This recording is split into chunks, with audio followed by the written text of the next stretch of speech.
Hey everybody, Dr. A here, and in this video we're going to be providing some background information on how to sketch shear force and bending moment diagrams using the graphical method. So to get started, let's consider the following loaded beam. And I'm going to draw that out for us right now.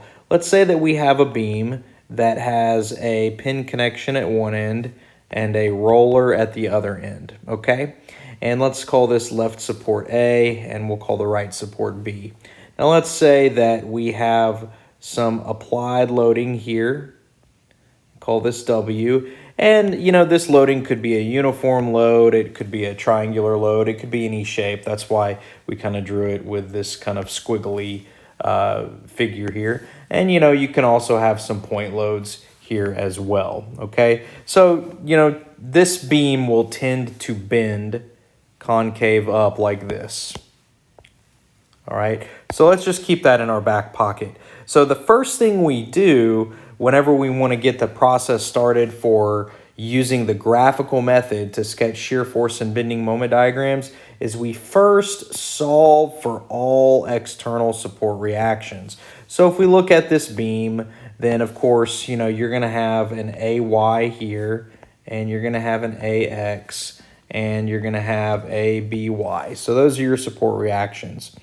Then what we do is we work left to right along this beam to sketch the shear force diagram. So how do we do that? Well, these are the things we need to remember. I'm going to put a little asterisk right here for when we're sketching the shear force diagram working left to right. We're going to say that the area under the load diagram W is the change in shear force. Okay, so let's think about that sentence. The area beneath the loading diagram, which is designated by W, which is like this W up here, represents the change in shear force. So how can I write this mathematically? Well, mathematically, I can say the change in shear force equals the integral of W as a function of X dx, right? Because an integral of a function represents the area beneath that function or that plot, okay? Now, most of the time, we don't actually have to take an integral, right? We can, and we might have to sometimes, but most of the time, our loading diagram is going to be made of simple shapes. I mean, think about it. Most of the time, your load diagram W is a uniform load. Well, what shape is a uniform load? That is just a rectangle, okay? So most of the time, that's all you're going to need to do is find the area of simple shapes like rectangles or triangles, so you don't really necessarily have to take an integral, although you could, okay? So what happens in the case of point loads, like we have here an applied point load?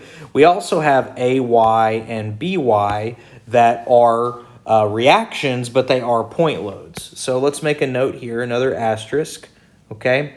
So a point load acting on the beam will cause an abrupt jump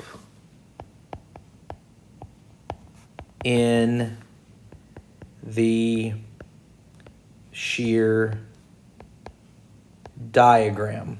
All right, so as we move left to right, as we work left to right to sketch the shear force diagram, when we encounter a point load, like for example, AY is a point force, it's a point load, we're going to have an abrupt jump in the shear diagram. Now, it's pretty easy to remember this. If you have a point load pointing upwards, you're going to have a jump upwards in the shear diagram.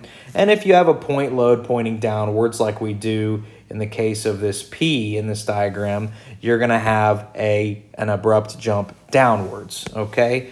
So I'm going to make a little note here. forces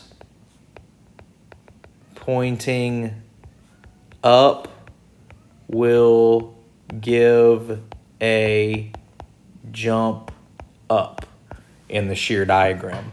Okay, and so what we do is we move left to right and we follow these little asterisks right here, these rules, and we sketch the shear diagram. Now, at the end of the beam, as you get to the opposite side that you start with, your shear diagram should close out to 0, okay? And that's going to indicate that your beam is in static equilibrium when it comes to summing forces in the vertical direction. Here's another question for you. In a simple beam like this, does AX come into play in the shear diagram? Well, the answer is no. Remember, a shear force is one that causes a slice through the cross section, okay?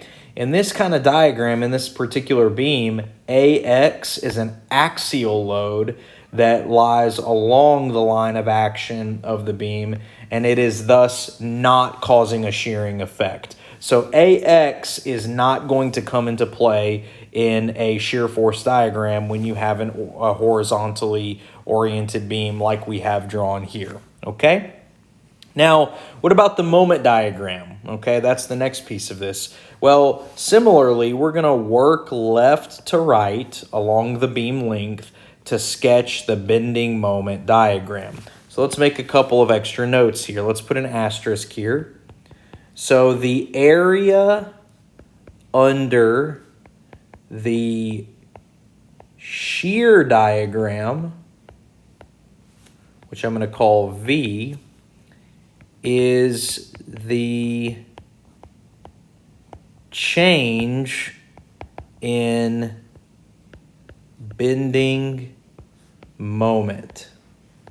Okay, so mathematically, what does that mean? Well, we're going to say that the change in moment, delta M, is equal to the integral of V as a function of X dx, okay? So what we do is we find the area beneath each of the segments of the shear diagram, and that's going to give us the change in moment. And we're going to use those values of the change in moment to plot the moment diagram, okay? Now, similar to what I said before about a shear diagram, are you always going to have to take an integral? Well, usually not. You might have to sometimes, but most of the time, most of our loaded beams are loaded with uniform loads or triangular loads or point loads, and those are, pretty easy shapes to deal with, okay? And so if you're dealing with shear diagrams that are made of simple shapes like either rectangles or triangles, then you don't need to take an integral. You can just use basic geometry to get those areas, and that will give you the change in bending moment, which you will then plot to generate the moment diagram, okay? Now, what happens if you have an applied couple moment, or you have a moment that's applied directly to the beam, or you have a moment reaction, for example? So let's put another asterisk right here, okay? So let's say a point couple moment on the beam will cause an, spell this correctly, cause an abrupt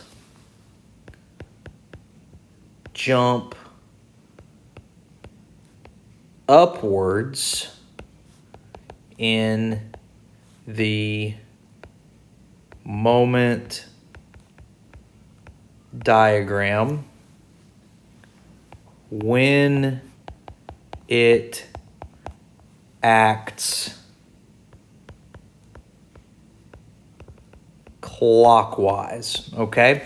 So if you have a couple moment or a moment acting directly on a beam, what that's going to do is cause an abrupt jump upwards, when that couple moment is acting clockwise on the beam, okay?